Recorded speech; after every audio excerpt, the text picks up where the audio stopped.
At sunrise in North Darfur, Fasher looks like a map that someone burned at the edges. The camps that were once a refuge have become targets. Markets are silent, clinics are ash, and people carry their homes in plastic sacks. The world is watching the same viral clips you've seen. Columns of smoke, families running, the dazed faces of survivors, and asking one brutal question: who pays for this? Since May 2024, Fasher has been the centre of a siege that killed hundreds, pushed hospitals to collapse, and turned food into a weapon. Human rights monitors say civilians were shelled, executed, and starved as armed groups fought to claim a city that had already lost too much. By December 20, 2024, the UN's rights chief counted more than 700 dead in the siege. In 2025, reports of mass atrocities surged again as the city fell. This isn't abstract. It's dated, tallied, and named. To understand the bullets, you have to understand the money. And in Sudan's war, money is often gold. Investigators and policy institutes call it the conflict's lifeblood, a multi-billion-dollar trade that sustains both the army and the rapid support forces, feeding a web of traders, smugglers, and foreign buyers. Gold is compact, high value, and anonymous. It crosses borders more quietly than soldiers do. Fasher's story is told in fragments: ambulances that never arrived, markets shelled on the busiest day, a hospital staff that didn't live to clock out.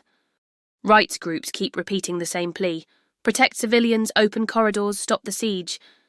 Even now, the city's name is an alarm bell. But here's the question our channel asks, because we're Kenyan, we're close, and we know how this region works. Who funds the logistics of a siege? Who pays for fuel, ammunition, drones, pickup trucks, and the middlemen who grease every crossing? Follow those lines and you trace a shadow supply chain, and you test whether any of those lines pass through our systems in Nairobi. This is the playbook investigators describe. Gold is dug in conflict-adjacent zones like Darfur and Kordofan. It's moved by brokers who know the backroads and the night airstrips, blended with other ore, and sold to buyers who ask fewer questions than you'd hope. Profits hit accounts abroad, often in the Gulf. From there, money pays suppliers, mercenaries, and fuel and food for the fighters. It's not new, it's just bigger, faster, more global. Why the Gulf? Scale and speed. The United Arab Emirates, especially Dubai, has become Africa's biggest gold customer. A landmark 2024 study by SwissAid estimated 2,569 tons of African gold entered the UAE between 2012 and 2022 without being declared for export by the African countries themselves. That's an undeclared flow worth $115 billion. Not all of that is conflict gold, but the gap is a map of vulnerabilities. Research in 2025 deepened the picture. Chatham House concluded that gold is the most significant source of income for both sides of Sudan's war. Meanwhile, the Sentry traced corporate networks tied to the RSF in the UAE, flagging firms and individuals the US later sanctioned for suspected conflict gold dealings. Again, these are allegations and investigations, not courtroom convictions, but enough to draw serious scrutiny. So yes, the bullets and trucks in Darfur often begin as dust in a pit and end as digits in a bank. The gap in the middle is smuggling, trade paper, and refinery heat. Kenya is not Fasher, but Kenya is a bridge. Our airports, ports, forex bureaus, banking rails, and M-Pesa create the fastest financial corridor in East Africa. That's our pride, and our risk. When conflict money needs to move, it looks for speed and plausible paperwork. We offer both. That's why our regulators are under pressure to prove the pipes are clean.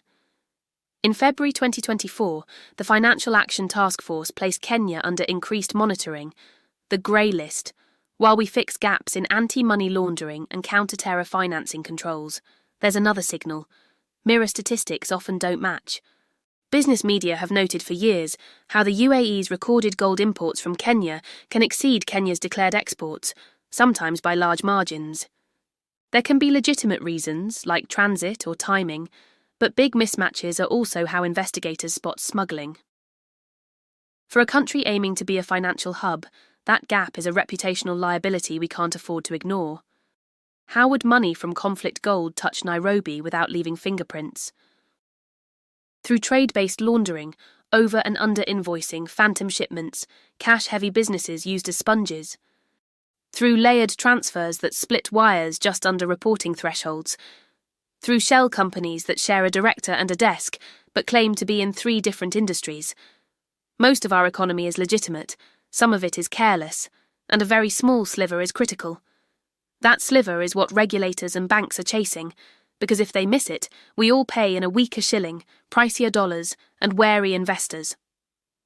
Let's imagine a scenario. A broker has just sold 20 kilos of raw gold. The buyer sits in a free zone abroad. Payment lands in a company account in the Gulf. The broker needs to pay suppliers in cash back home and wire a slice to a drone parts dealer in another country. He calls a facilitator in Nairobi. The facilitator's job is liquidity. He matches needs. A Kenyan petrol importer owes a supplier in Sudan. A real estate developer in Nairobi wants to finish a floor. Cash welcome. A tranche of dollars becomes shillings at a forex. The shillings buy construction services, clean on paper. A separate tranche is offset against a trade invoice, industrial equipment priced creatively. Receipts exist. Taxes are filed. The story is buried under ordinary forms. Did a single shilling from this chain fund Fasher? You won't find a line item labelled siege. That's the point. War money evolves. It wears a suit, buys diesel, pays school fees, closes apartment deals, and somewhere down the line someone pulls a trigger. Why would money loop through Nairobi after a sale abroad? Because liquidity networks are regional, and Kenya is the switchboard. Profits can be sliced, swapped, and settled against debts here faster than in many capitals. Investigators have mapped RSF-linked business networks in the UAE, including sanctioned companies accused of buying Sudanese gold and moving proceeds through Emirati accounts. The more those networks are scrutinised, the more they may look for alternate detours. That's why Kenya's controls matter. Not because we're the villain, but because we're the shortcut. Let's put the pieces together.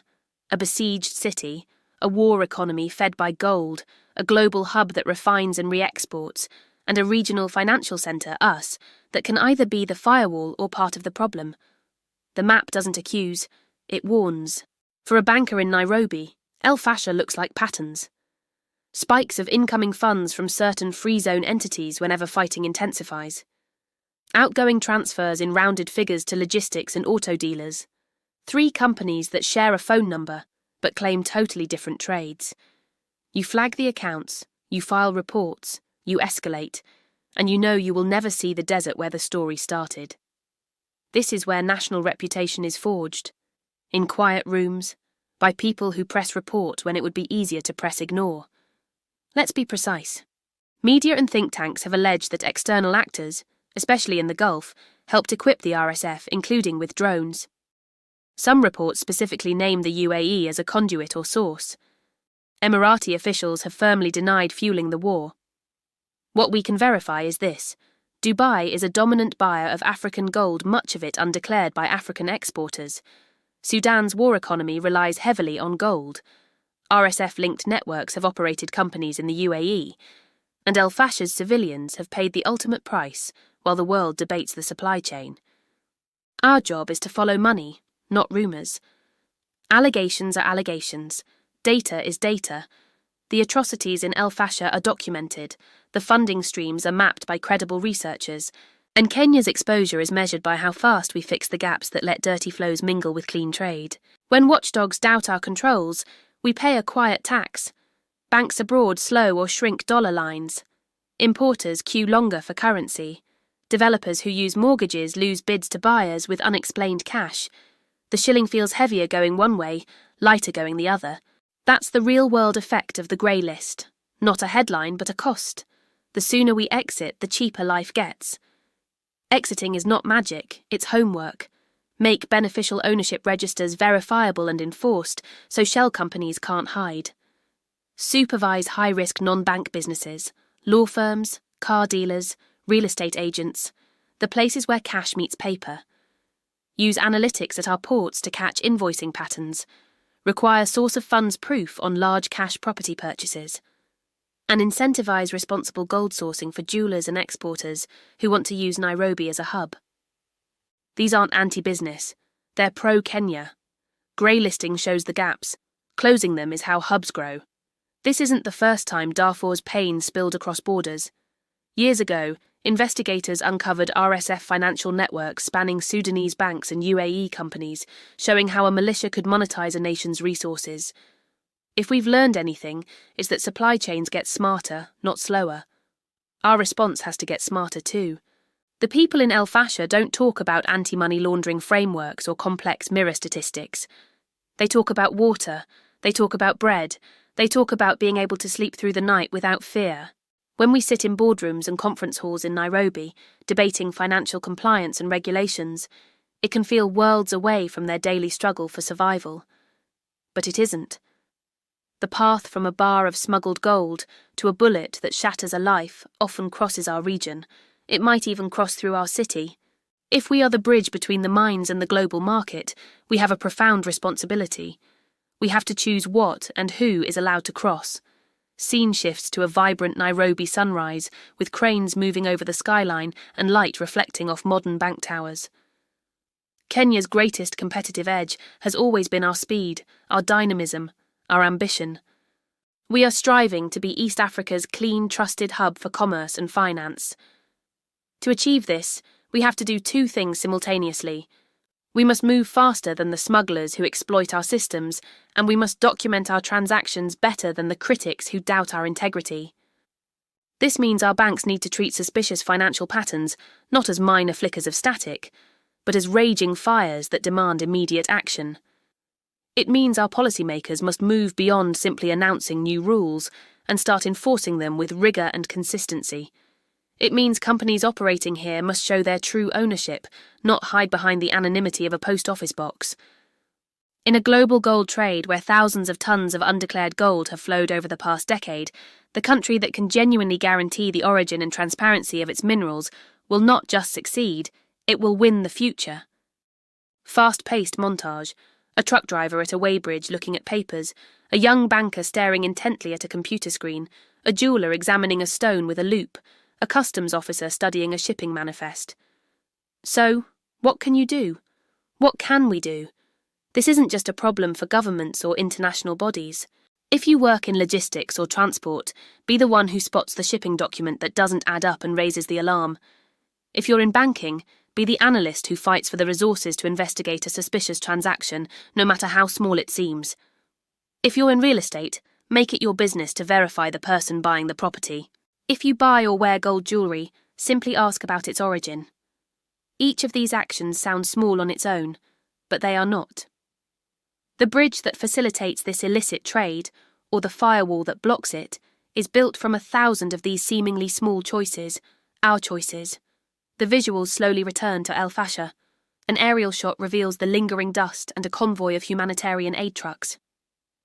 Back in El Fasher, a makeshift clinic reopens in a borrowed room, its shelves slowly being restocked. A small child clutches a high-energy biscuit as if it were treasure.